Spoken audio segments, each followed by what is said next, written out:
चलिए दोस्तों, आज मैं फिजिक्स का एक क्वेश्चन आप लोगों के सामने लाया हूं और इस सवाल को मैं बनाऊंगा और आपको बताऊंगा ढेर सारे सूत्र और फार्मूले जो आपके आने वाले एग्जाम में काम करेंगे। एक सवाल यहाँ पे दिया है जो कि किसी ना किसी ये प्रैक्टिस सेट में आया हुआ है।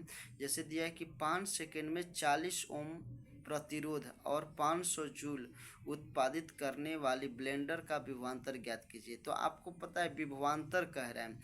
अब देखिए विभवांतर ज्ञात करना है, लेकिन विभवांतर ज्ञात करने से पहले आप ये देखिए कि आपके सामने कौन कौन सी राशि मौजूद है। तो आप देख रहे हैं कि समय यानी दिया है और आर दिया है और एच दिया है।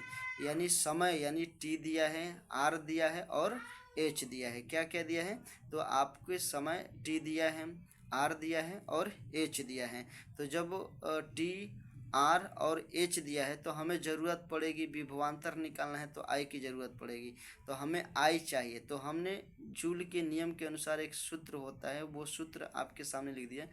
जूल के नियम अनुसार सूत्र क्या होता है? एच बराबर आई स्क्वायर आर टी होता है। एच बराबर आई स्क्वायर आर टी होता है। एच बराबर आई स्क्वायर आर टी होता है। अब यहाँ एच का जो मान दिया है वो 500 जूल है, तो एच के जगह हम 500 जूल रख दिए। और आई का मान हमें नहीं मालूम है तो आई के जगह आई स्क्वायर ही रख देंगे।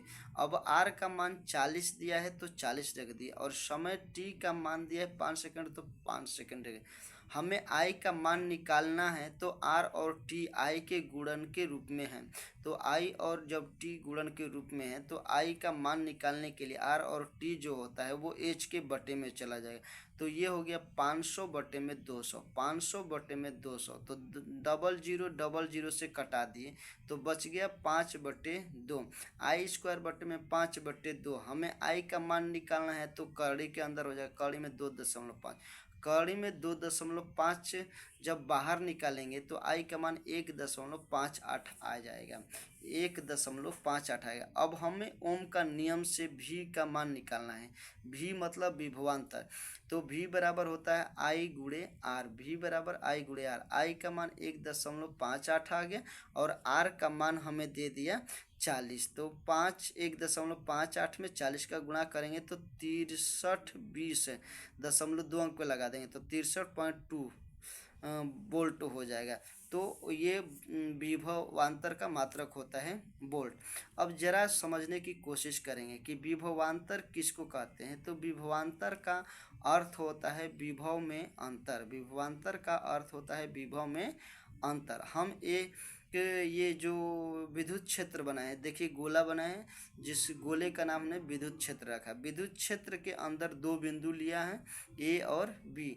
तो बिंदु ए पे जो विभव हो उसका नाम रखिए विभव ए, और बिंदु बी पे जो विभव है विभव बी। अब मान लीजिए कि एकांक धन आवेश क्यू को हमने अनंत बिंदु पर रखा है। तो एकांक धन आवेश को अनंत बिंदु से क्या करेंगे कि विद्युत क्षेत्र के बिंदु ए से बिंदु बी तक ले जाएंगे। तो ए से बी तक ले जाने में जो काम करना पड़ता है उसी को विभवांतर कहते हैं। तो विभवांतर क्या हो गया कि दोनों विभव के जो बिंदु है उनमें जो विभवांतर है उनके अंतर को विभवांतर कहते हैं। और विभवांतर का मात्रक जो होता है जूल प्रति कूलम होता है या बोल्ट होता है। विभवांतर एक अदिश राशि होती है और विभवांतर का जो विमीय सूत्र होता है वो ml² टी पे पावर -3 और a पे पावर -1 होता है। तो इतनी बातें आपको याद रखना। अब न्यूमेरिकल बनाने के लिए और भी सूत्रों की ज़रूरत पड़ेगी, वो सूत्र मैं आपको यहाँ लिख के दे रहा हूँ। जैसे P बराबर क्या होता है? भी आई होता है। P बराबर भी आई होता है। P बराबर भी आई और P बराबर आई² आर भी होता है और P बराबर भी² बटे में आर भी होता है।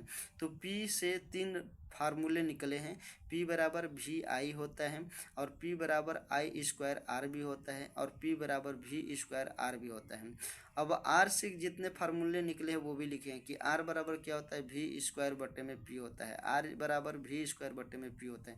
R बराबर रो एल बटे में ए होता है, आर बराबर रो एल बटे में ए होता है, या आर बराबर रो एल एक मतलब क्षेत्रफल, क्षेत्रफल का सूत्र हो जाए पाई आर स्क्वायर। भी बराबर होता है आई आर, भी बराबर आई आर, तो आई बराबर भी बटे में आर। एच बराबर होता है आई स्क्वायर आर टी, और एच बराबर होता है आई स्क्वायर आर टी। एच बराबर होता है पी टी, और पी बराबर एच बटे टी भी होता है। आई बराबर क्यू बटे में टी होता है। तो इतनी सारी सूत्र आप याद रखेंगे तो जो विद्युत से न्यूमेरिकल के क्वेश्चन आएंगे वो सारे न्यूमेरिकल के क्वेश्चन आप आसान